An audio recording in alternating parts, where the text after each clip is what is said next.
It's a beautiful day. The sun is shining. The sun is shining.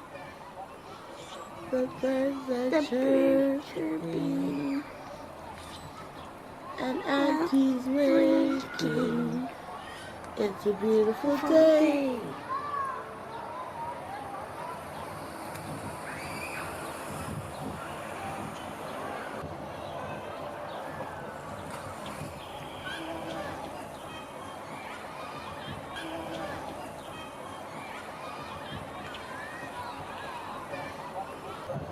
My name is Cola, and I am just like my hair. Funky and free, sometimes wild like a tree. I may braid it to tame it, shave it, color it, or shape it. Its beauty knows no bounds.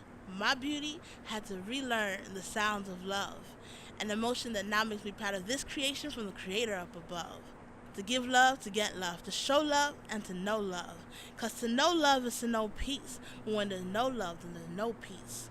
Piecing together my comprehension, I've heard mentioned that we've been crafted with a purpose, a release to a destiny filled with choices and opportunities greater than any style that our hairs could be. See, no matter what they throw at me, I'm ready. I feel the rhythms of change. I salute to our hairs. I've developed a multifaceted love affair, and I declare we are royalty. Spoken word has changed my life completely because it gives me an outlet, gives me a way to speak and to touch and to heal and to hit people in a deeper way than just regular writing. I really love being able to convey myself in words and metaphors and similes. So, yeah, it's definitely my whole life at this point. My personal style is everything that everybody ain't, I guess. I push boundaries, I push limits. Whatever people think I shouldn't do, I do it. I wear bright lipstick, I wear bright hair, I wear patterns, I wear horizontal lines, I wear sneakers with dresses. So my style is out of the box, pushing whatever boundaries I can push. I feel closest to God when I'm calm, when my mind is quiet, and when everything else around me is kind of like settled. This season, I feel close to God almost every day, but it's been a work that I've had to do. In the book, I talk about murdering of my adolescence, and that not everybody experiences that. At 14, I was gang raped, and from being gang raped, it led into this whole thing with my family, and then right after that, my aunt's boyfriend, so technically my uncle, he started molesting me.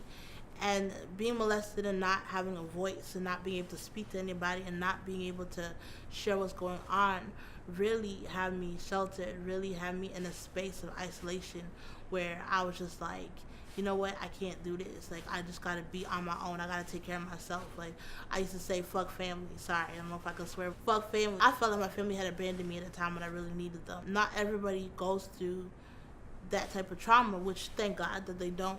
But for those of us that do, how do we deal with it? How do we move on from it?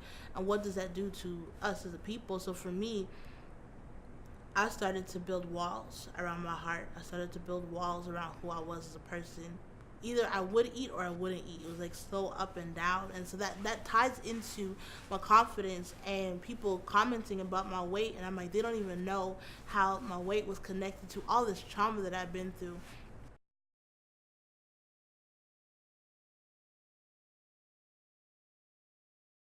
The best thing to ever happen to me was the day my son was born.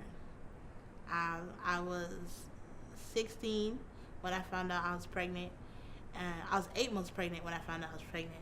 But nevertheless, my son was the best thing that happened to me because I had been going through so much with the gang rapes and the molestations, and I didn't feel like I had a life to live. And so my son being born, he saved my life, absolutely. He gave me purpose. He gave me reason to live. I didn't have a choice anymore.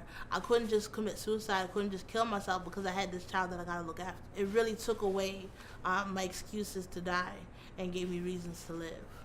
Every time something in my life would happen, I would just say, you know what, it's just another chapter in the book. The challenge became, how do I write from a space of joy and give his life everything that it deserves when I'm sad that he's not here anymore? The journey of the book has really been one for me to overcome. One for me to be proud of, and one for me to really be like, okay, I did this. And in the end, I did it for KK. He asked me before he died, he said, am I still famous? And I promised him he was. And so now it's my goal to make sure that everybody knows who he was, that I bring life to his life, and that I share that joy with other people so that they know that it's not just sad. KK was diagnosed with muscular dystrophy at age of 1. And so we always knew that there was a chance that he could pass away. We always knew that there's this thing that we'd have to live with. But we chose to live with joy. We chose to live being grateful for every single day he got life. We chose to just be happy and make memories as opposed to being sad over the disability. And I think that's really what helped turn life around, and it's really what caused us to live in the way that we live, so happy. KK is my joy. He's my heart. He gave me so much laughter and so much joy and so much understanding of really appreciating life for what it was. And getting to grow with him, getting to go through all those journeys with him, he taught me so much.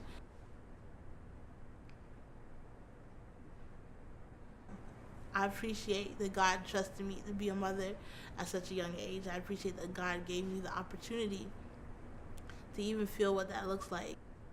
It's so beautiful in the way that it happens.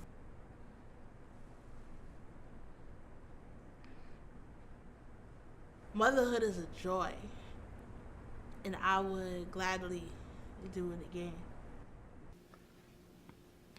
I love you, Mommy. Mommy, you're my favorite.